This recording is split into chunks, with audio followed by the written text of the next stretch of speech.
আমি গর্বিত হই। আর নিশ্চিন্তপুর আমি অনেক কাজ করেছি, কারণ নিশ্চিন্তপুর আমার একটা প্রিয় গ্রাম। এই ইউনিয়নের ৬৮ গ্রামই আমার প্রিয়।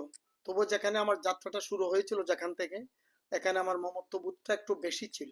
আপনার যে একটা কারণ আপনার একটা অবদান আছে আমরা এলাকার মধ্যে, যে ব্রিজটা দিয়েছেন। আমরা এখন কিন্তু ন্যাংটা হইয়া ফারুনি লাগলো না, কিন্তু এই ব্রিজটা দেওয়ার কারণে আমরা অনেক উপকার হয়েছে।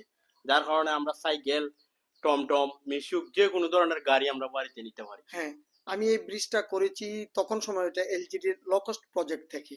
সেখানে প্রায় ২০ লক্ষেরও অধিক টাকা সরকার সেখানে ব্যয় করছেন, সেটা আমার প্রচেষ্টায়।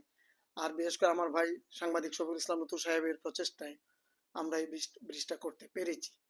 তো অনেক মানুষ নিরাশা ছিল। আমি ২ ধাপে এই ব্রিজটার কাজ আমি সম্পাদন করেছি। শুধু সেটাই করিনি, আমি ব্রিজ পর্যন্ত গোবিন্দপুর নিশ্চিন্তপুর এই রাস্তাটা আমি পাকা করার আমার প্রচেষ্টায় আমি সেই রাস্তাটা পাকা করতে পেরেছি। আবার পরবর্তী ভাঙ্গার পরে রিপেয়ারিংও করেছি। এখানে অনেক ছোট ছোট কালভার্ট আমি করেছি। এই ব্রিজের পরেও সুকুনিয়াটেরা যাওয়ার রাস্তায়ও আমি আরো ছোট ছোট ২টি কালভার্ট আমি সেখানে করেছি। অলিমুল্লাহ সাহেবের বাড়ির পাশে একটা কালভার্ট আমি করেছি।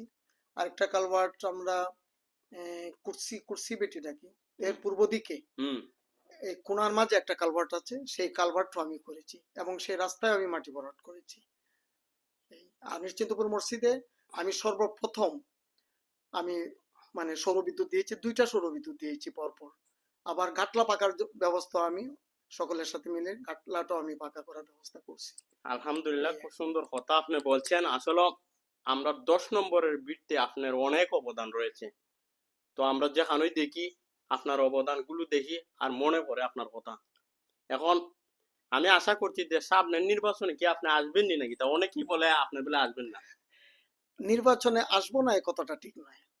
আমি একজন ক্যান্ডিডেট এবং আমি কোনো সময় ফেল করি নাই। আমি সুদীর্ঘ সময় প্রায় ১৪ বছর এই ইউনিয়নের চেয়ারম্যান আমি ছিলাম, জি। এবং যে ইউনিয়নে প্রত্যেকটি chairman one time chairman. One time. পাঁচ এক বছর বছর হয়, এক হ্যাঁ, বছর একবার। ৫ বছরের উপরে চেয়ারম্যানই করতে পারে নাই। না। আমি ৩ থেকে ১৬ পর্যন্ত এক টানা ২-৩ মাস কম প্রায় ১৪ বছর আমি চেয়ারম্যান ছিলাম। ২০১৬তেও আমি চেয়ারম্যান ছিলাম। আমার প্রতিপক্ষ যিনি ছিলেন সাবেক চেয়ারম্যান সাহেব, উনি মাত্র ৭৬ ভোট বেশি পেয়ে নির্বাচিত হয়েছিলেন। জি। আমার ভাই আমাদের পারিবারিক একটু সমস্যার কারণে অত ওনাকে দলে ওনাকে মার্কা দিয়েছিল অ্যাডভোকেট মনিরুল ইসলাম সাহেবকে, নতুবা হয়তো উনি নির্বাচন করতেন না। জি। আমাদের কোনো বিরোধ ছিল না, কিন্তু দলীয় সিদ্ধান্তের কারণে ওনাকে নির্বাচন করতে হয়েছিল, যে কারণে আমি হেরে গেছি, কিন্তু মানুষ ঠিকই আমাকে ভোট দিয়েছে। আমি ২২-এ আবার যখন নির্বাচন করেছি, চতুর্থ নির্বাচন, আমি ৫,১৫০ ভোট পেয়ে আমি পরাজিত